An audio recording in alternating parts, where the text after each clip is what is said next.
Hi everyone, this is Jim. Welcome to this postmortem of my Blitz game number 536. I had the white pieces and played c4. My opponent kicked off with c5, responded with c5, and now I played knight f3, which is the main move. Although it's not the move I usually play. I usually go with either knight c3 or g3. Those are the second and third choices respectively, and I leave this knight here. One idea of not developing this knight right away is that it may want to go to e2, as in a Botvinnik setup instead of going to f3.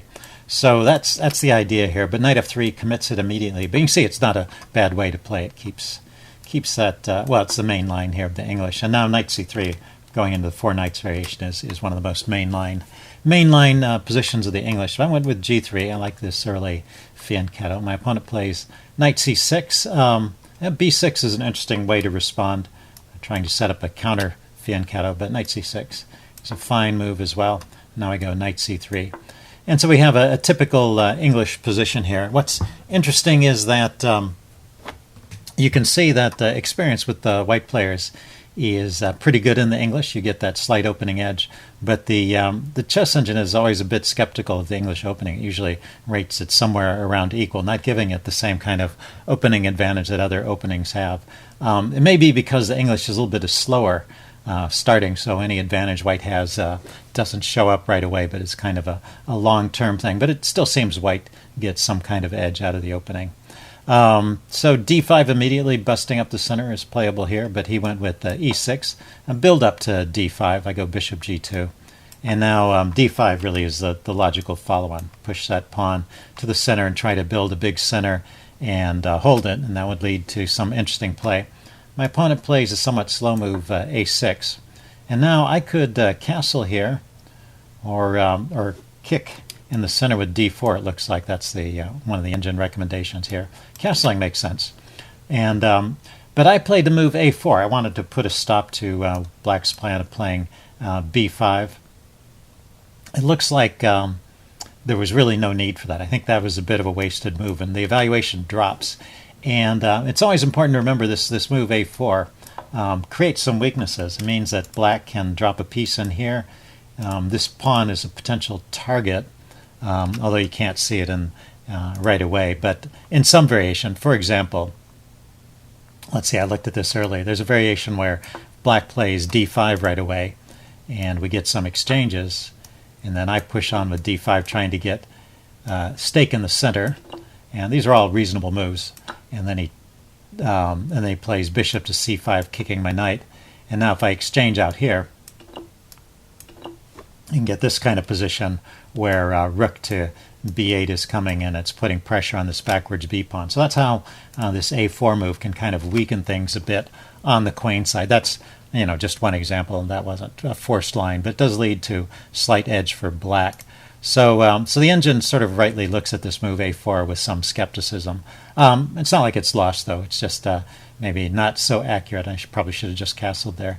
Anyway, he doesn't take full advantage of it. He plays bishop to e7, and the game continues. I play e3. I'm going to try and build up to a center push as well. He goes h6 here, keeping me out of the g5 square. Both sides castle. And now I put in the d4 push. I was a little bit surprised when he plays d5 in this position, but well, that's one of the recommendations. Usually Black players will trade in this circumstance, but here we get the full, the maximum amount of tension in the center. Well, I don't know, I suppose we could have had pawns on e4 and e5 as well, but anyway, these pawns are all in a face-off, and you have to figure out how to resolve this. The engine is happy just to play b3 here and hold on to the center. So that's an option I didn't really consider. Usually, if you don't do something, you give your opponent the opportunity to relieve the tension in a favorable way.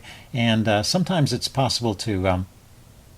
I thought there's a good chance of getting an isolated queen's pawn here. So I started with this c takes d5, expecting him to take back with the pawn, and then I could take over here, and I would have something to play against. He would have an isolated queen's pawn on d5. But instead he played, and you can see that's one of the best ways for Black to play. So it's not like that's a bad position for Black. It's just it's nice to be able to play against that pawn. It gives you something to shoot for as white. So e takes d5 is the top choice there. knight takes d5 is the second choice. I can still create a isolated pawn by trading off the knight. Instead, he played c takes d4. So this avoids the isolated pawn, but it gives me a chance to get some edge. Now, I didn't play this part the most accurate way. I could have taken the knight here. Both knights are hanging. He has to take my knight. And then queen takes d8, trading queens. And then grabbing the pawn. Knight e5 or knight d4. Well, eventually you're going to have to grab this pawn. And then when he grabs back, I think the main point is that this is a really good bishop. Looking at this diagonal, this is a pawn that's going to fall. And, his most active bishop, this guy, can be traded off by a move like bishop to a3. So I'm going to end up with a good bishop versus bad bishop and quite possibly win the c pawn. So that's how to get some kind of advantage out of this position. That's a lot to see in a blitz game. Let's see, I just took with the knight, and I thought this was leading to a pretty good position for me. Let's see, what should he do? He should once again go for that isolated queen's pawn with e takes d5. He was just, for some reason, avoiding that. And by avoiding the isolated queen's pawn, he ended up eventually giving me a pawn, because now I can take back. And when he finally grabs this pawn, I now have enough force to take back and hold on. So I've got an extra pawn here through that transaction. So by avoiding the isolated queen's pawn, black has managed just to go a pawn down. So it's better, definitely. First of all, you shouldn't be afraid of playing with the isolated queen's pawn. It has some dynamic advantages. And then secondly, it's certainly better to have the isolated queen's pawn than no queen's pawn at all. So that's the moral of this story. Anyway, he played knight takes d5. I took, and then he went into the endgame by trading queens.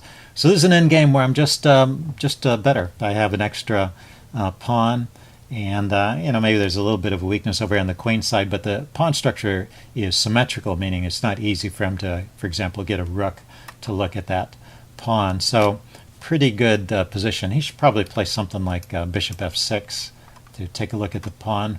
But he played rook d8. This is also good, hitting my bishop. And now I make a mistake.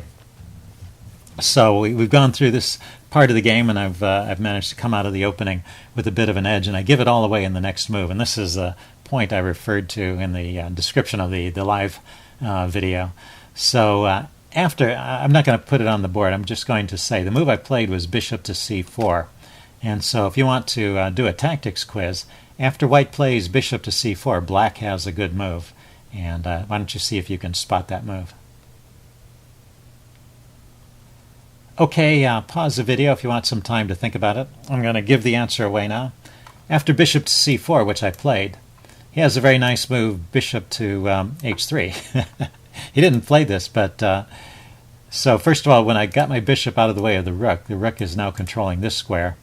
The bishop is hitting this rook, and if the rook moves, his other bishop can come to the dark square. So this dark square that I gave up with the a4 push has come back to haunt me, and so there's just no safe square for that rook. I'm losing the exchange. A nice example of how a pair of bishops can overpower a rook, particularly if there's a lot of open lines, a lot of open diagonals, and the rook has a limited number of squares to run to. So all of the squares it might go to are taken, so I'm just going to lose the exchange here. Let's see, the engine is recommending bishop to b3. Dropping this bishop back to another square. That covers the square, so I can bring the rook over and challenge his rook. So then he has to grab the exchange here. Or we can play rook d3, hitting the bishop first. But anyway, basically he wins the exchange. So that was the tactical chance that black had in this game. He missed it. He played b6. And now I managed to keep an edge to the rest of the game. I play b3 here. I don't want him pinning my b-pawn, so I just bring it up here to defend my bishop. And let's see, he still has bishop h3 here, but he once again misses that idea. And he plays bishop to b7, and I go rook to a2. I still have somewhat of an awkward position. You can see rook a2 is one of the choices here. So I'm still trying to figure out how to get my rook into the game, and I finally hit on this idea. The problem is that, cancel that. The problem is that his rook is controlling the d file. If I move my bishop to b2, a very natural square for the bishop, his rook can come into d2 and start harassing me. So I didn't want to allow that. I wanted to keep control over the entry squares for his rook. So that's why I came up with this rook a2 idea, which is not bad, although the engine says I could play bishop b2. So let's first of all check this out, since I wanted to play that and I avoided it. Bishop b2. How about if he just brings his rook in here? Bishop to c3. Rook here, hitting the bishops. Maybe his rook just gets trapped here. Bishop to d4. Yeah, I guess it's not a problem. Okay. So allowing that second rank penetration is scary but not fatal. Okay, but rook a2 was also a reasonable choice, keeping an edge for white. Let's see, he responded with rook d7, preparing to double. I bring my rook over, we get these trades. Now the trades all help me, because when he brings his rook to d8, I can now put my bishop on c3 now, and I'm controlling all of these entry squares, and the rook is controlling the final one. So he can't make any progress. His only hope, being a pawn down, is to try and get piece activity, and I think I've finally managed to squash that. He goes on to the a5. Probably a mistake. I would say, well, you know, the engine recommends a5. It does free up his bishop to move. I was thinking maybe he needs to try something like b5, and when he plays a5 he's giving up on b5. But a combination of like rook c8 and b5, maybe trying to take advantage of my loose bishop on c3, is an idea for black, and a5 sort of gives up on that. So anyway, I was happy to see that move. And now I can slowly try and get my rook in the game. I still am kind of maneuvering around because I can't get to the d1 square, but I can go like this once again and get my rook into the game. He helps me out a little bit by playing rook c8, giving up the d file, and I start bringing my king over. Bishop to d4 right away would have been better. Yeah, bishop to d4. It solves the problem of the loose bishop, and it also takes a look at that pawn. But king f1, this still keeps an edge. He goes bishop to b4. This also helps me solve my problems, because this was my only problem piece, and he's allowing me to exchange it off. So that helps a lot. And now I break my king in. My bishop is still pinned, so I do have to be conscious of that. But as long as he can't really take advantage of it, it's not a problem. He goes bishop a6, which is a good move. And I just went f3 here, preparing to push my pawns forward. I'm not so worried if he takes. I'm just going to go into an endgame, a pawn up. Well, we're already in an endgame, but that would be just a rook endgame, or even a pawn endgame, a pawn up. So he pushes on with b5, and I take that. And of course, he should take back here. I thought that was his idea. I can't really take his bishop, but instead he retreated his bishop. And now it's the win is pretty easy, because I have basically two pawns up, and this bishop is very solid here. No longer can be attacked, and my king is in a position to support my rook coming to the d file anytime. He tries to grab the a file. I go to the d file. He brings his king in, so he doesn't get mated in the back rank. Well, I guess it wasn't a mate threat, but he probably doesn't want to be chased over to h7. I activate my rook. He goes bishop to c8, and I can take this pawn with check. His king goes to e8 to avoid the discovered check on g8, and then I grab a pawn. He develops his bishop, but that's his last mistake. He didn't have to play that, but well, he was already in a losing position anyway, so all this is pretty hopeless. So this check here wins another piece, and so he resigned at this point. Anyway, interesting game. Hope you guys enjoyed this. Leave any comments you have in the section below, and I will see you again soon. Bye.